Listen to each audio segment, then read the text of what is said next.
Assalamualaikum warahmatullahi wabarakatuh. Hi, good morning class. How are you today? I hope you all in a good condition so we can study together. Okay, before we start, let's say basmalah together. Bismillahirrahmanirrahim.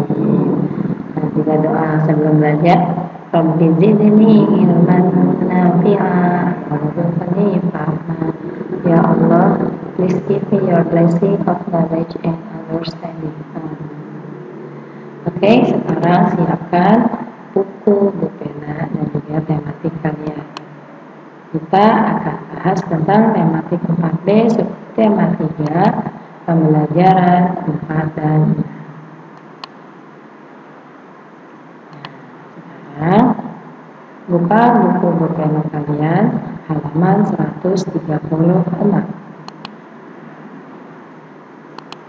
Kita akan membahas tentang pemanfaatan sumber daya alam untuk kesejahteraan masyarakat. Indonesia memiliki banyak tumbuhan yang dapat dimanfaatkan. Contohnya singkong. Ada banyak jenis makanan hasil dari olahan singkong. Contohnya yaitu combro dan juga keripik. Ketuk, ini combro, dan ini keripik singkong. Masyarakat Indonesia menjadikan singkong sebagai sumber mata pencaharian, mulai dari petani, industri rumahan, hingga pegawai pabrik yang mengolah singkong menjadi makanan yang enak dan layak untuk dijual. Singkong sangat berperan dalam memajukan kesejahteraan masyarakat. Kenapa?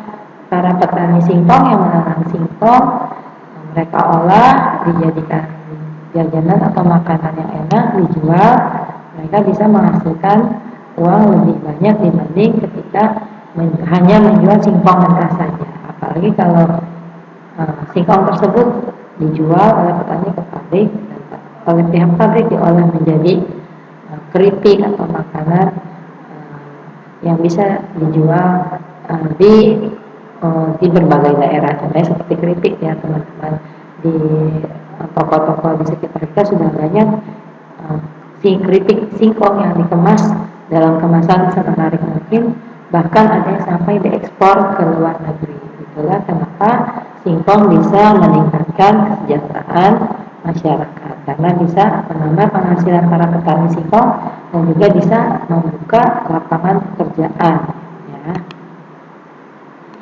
Selanjutnya, selain singkong, ada juga beberapa tumbuhan lain yang dapat diolah menjadi makanan. Contohnya, ada jagung, ada lagi, ada pisang. Ini makanan, contoh makanan olahan dari pisang.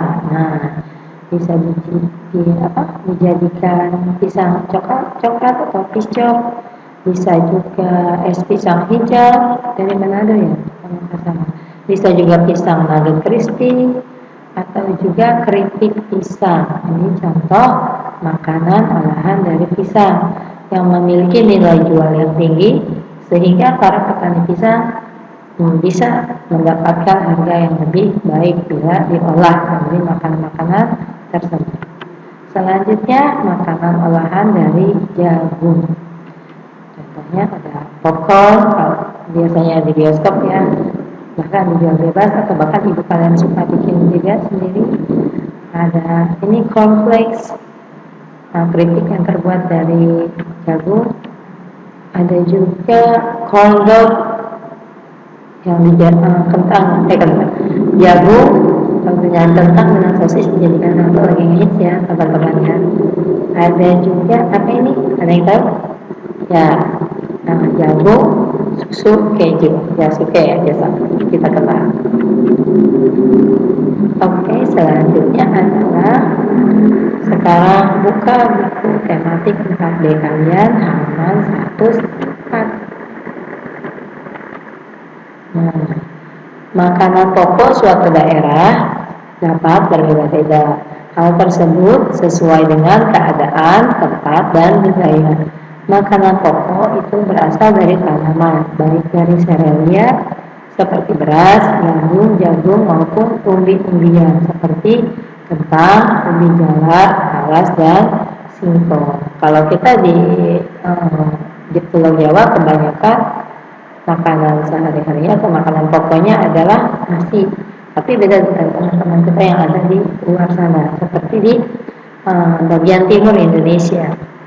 Contohnya Papua, Maluku dan Papua. Ini akan berikan 5 contoh makanan pokok selain nasi yang ada di Indonesia. Yang pertama ada sagu. Sagu ini menjadi makanan pokok di Maluku dan juga Papua. Masyarakat di kedua wilayah ini mengonsumsi sagu sebagai makanan pokok, bukan nasi seperti di kita ya, teman-teman. Nah, ini sagunya dari pohon sagu. Pohon sagu ditebang, lalu bagian tengahnya mereka jaga-jaga untuk diambil. Nah, hasilnya seperti ini setelah dikumpulkan. Seperti itu, lalu diolah. Nah, ini Bapak ini sedang memakan papeda ya, tidak salah makanan olahannya yang terbuat dari sagu. Bisa dipadukan dengan sayur ataupun lauk khas dari Maluku dan Papua. Jadi mereka makanan pokoknya bukan nasi ya, tapi sagu.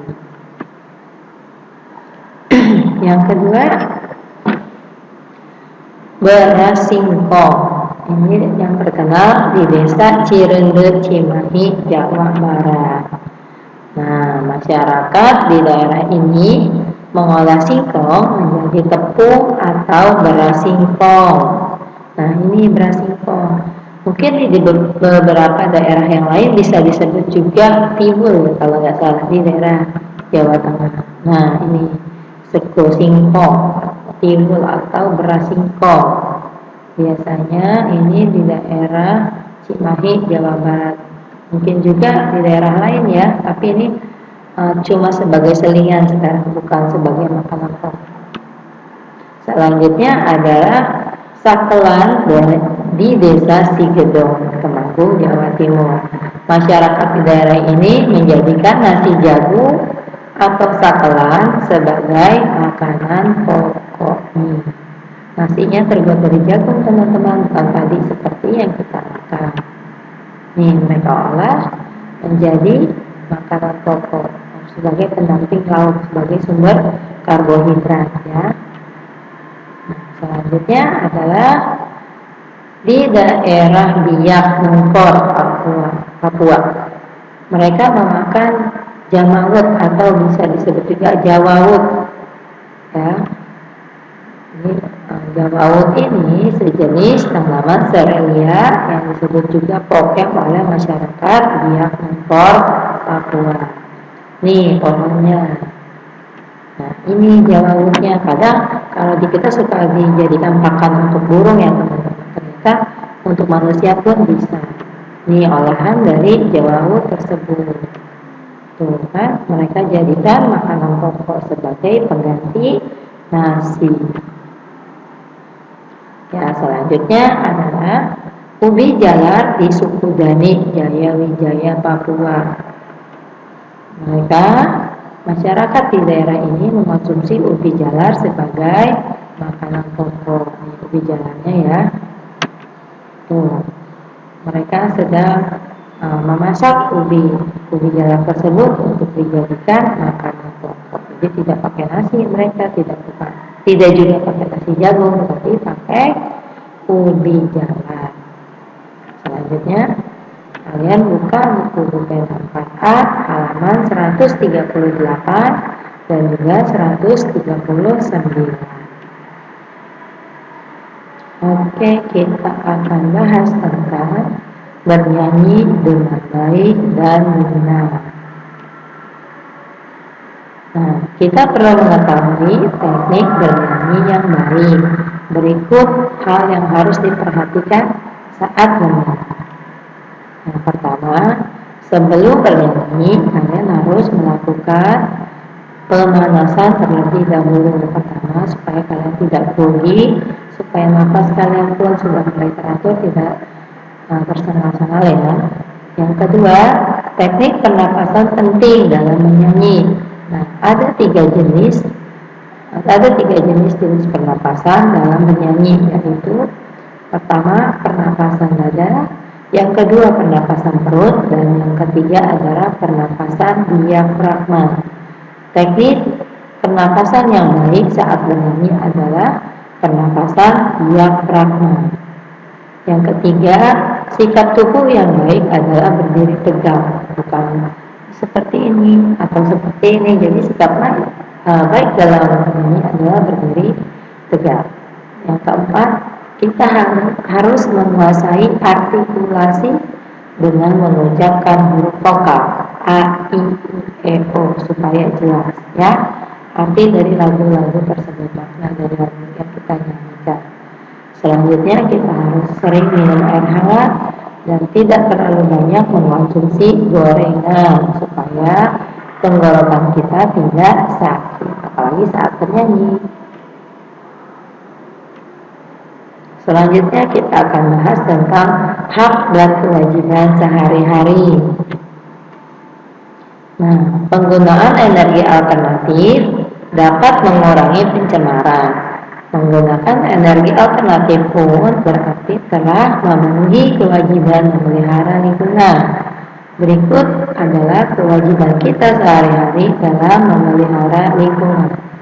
Yang pertama, gunakan air sesuai kebutuhan, tidak boleh boros ya. Matikan keran bila sudah digunakan. Dan juga